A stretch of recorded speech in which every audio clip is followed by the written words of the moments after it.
हो चेहरा है या चांद खिला है, जुल्फ घने घने घने।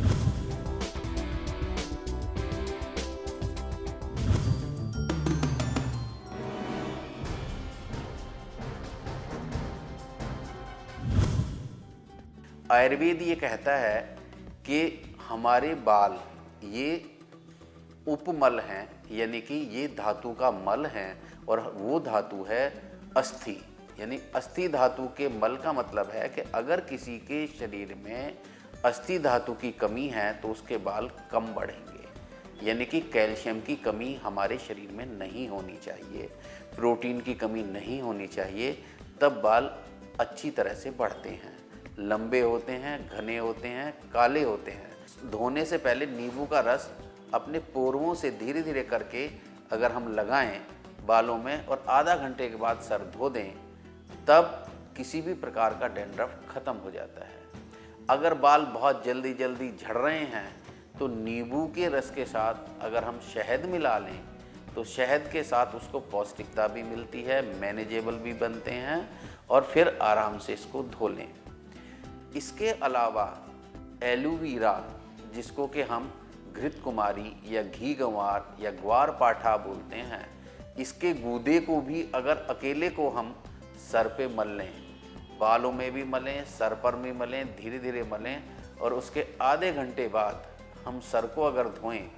तो बाल अपने आप में पोषणता लिए हुए और ठीक तरह से मैनेजेबल हो जाते हैं। यानी कि संपूर्ण बालों का पोषण एलोवेरा है। ध्यान में रखना चाहिए कि अगर हम जितने गर्म पानी से बालों को धोएंगे उतना ही हमारी बालों की जड़ों को नुकसान होगा। तो जितना संभव हो सके बालों को शीतल जल से ही धोना चाहिए। अगर सर्दी की ऋतु है तो थोड़ा बहुत पानी गर्म किया जा सकता है।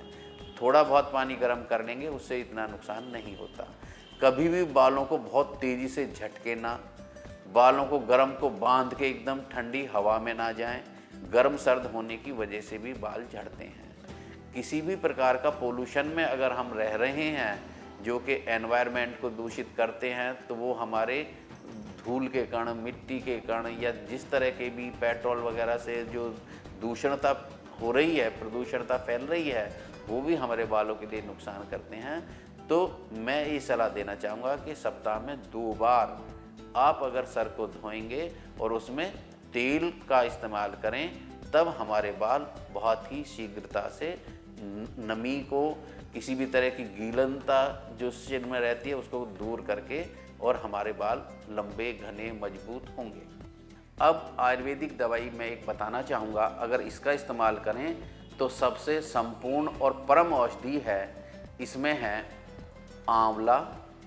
शिकाकाई, रीठा, मेथी, बालछड़, एक जड़ी बूटी होती है बालछड़, और पटोल पत्र, और सूखे फूल जपा कहते हैं गुड़हल को, गुड़हल के सूखे फूल, और झड़बेरी के पत्ते।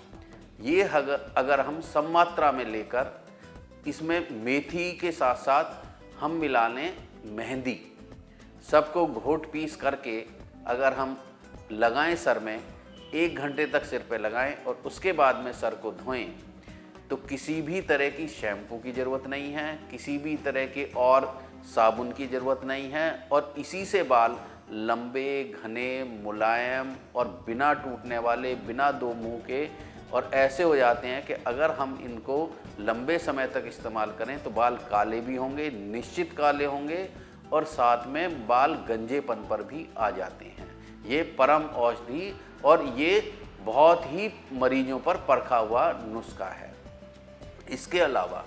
अगर किसी को शरीर में फुंसियाँ हैं, फुंसियों की वजह से अगर सर के बाल झड़ते हैं, तो घृत कुमारी का जो गूदा होता है, सिर्फ घृत कुमारी का गूदा सर पे मल लें और उसके बाद में सर धोएं, तब किसी भी प्रकार की फुंसियाँ वगैरह नहीं होती और बाल दोबारा से उगने शुरू हो जाते हैं। अगर किसी के सिर में खुजली हो रही है, बहुत ज़्यादा परेशान हैं, बाल उसकी वजह से झड़ते जा रहे हैं, तब ऐसी कंडीशन में छाछ या मट्ठा छाछ और मट्ठे का मतलब है कि दही को पानी में डालकर ऐसा फेंटें और घी ना हो, उसे मट्ठा या छाछ कहते हैं। और यह सिंपल दही, इनको धूप में रख दें 7-8 दिन, जब वो पूरा सड़ जाए, यानी कि बिल्कुल बदबू सी आने लगे उसमें और ज़्यादा खट्टा हो जाए, उसको अगर हम 5-6 दिन सिर में मलें और रोज़ धोएं सिर पे मलने के बाद, तो 5-6 दिन के अंदर ही किसी भी प्रकार का फंगल इन्फेक्शन और ये सारे सब खत्म हो जाते हैं और बाल बहुत पुष्ट होते हैं।